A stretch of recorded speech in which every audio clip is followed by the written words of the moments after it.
এখানে হচ্ছে আমি 3 পদের বাদাম সুন্দর করে ভেজে নিয়েছি এবং হচ্ছে কাঠবাদামগুলোর বাকলা তুলে নিয়েছি। অ্যাকচুয়ালি আমার এক হাতে তো এই জন্য। আর এখানে হচ্ছে দুধটা আছে, দুধটা আমি এখন দিয়ে দিব। ঠিক আছে, এই দেখো দুধটা পুরোটাই বরফ। ঠিক আছে, এখন চুলায় বসাবো।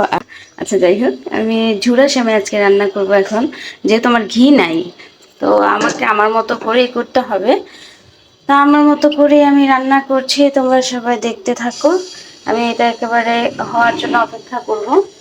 হুম, কালকে নারকেলগুলো হচ্ছে আমার ভাই কোড়ায় দিয়েছিল, তারপর আমি ব্লেন্ডারে একেবারে সুন্দর করে গুঁড়ো গুঁড়ো করে নিছি। তো রাত্রে ফ্রিজে রেখে দিছি। এখন হচ্ছে আমি এগুলো হচ্ছে দিয়ে দেব। এখন আমি সুন্দর করে হচ্ছে পরিমাণ মতো অল্প চিমটি লবণ দিয়ে দিব।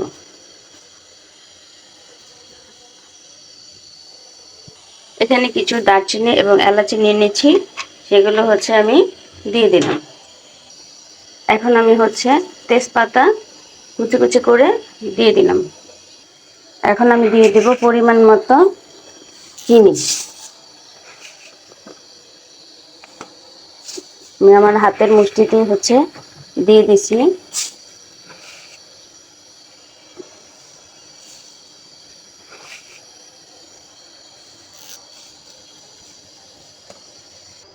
এখন হচ্ছে ফুল ক্রিম মিল্ক পাউডার দিয়ে দেব।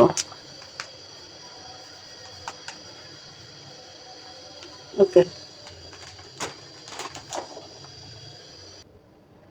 এখন আমি দিয়ে দেব কাস্টার্ড পাউডার অল্প পরিমাণে, যেহেতু আমার ঘি নেই, কাস্টার্ড পাউডার আছে সেই জন্য। এখন হচ্ছে আমি ভালো করে সুন্দর করে নেড়ে চেড়ে নেব।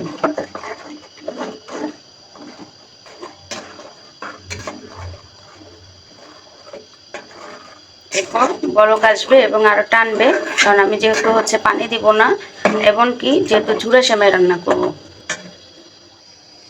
এখন আমি দিয়ে দেব সুন্দর কিচমিচ।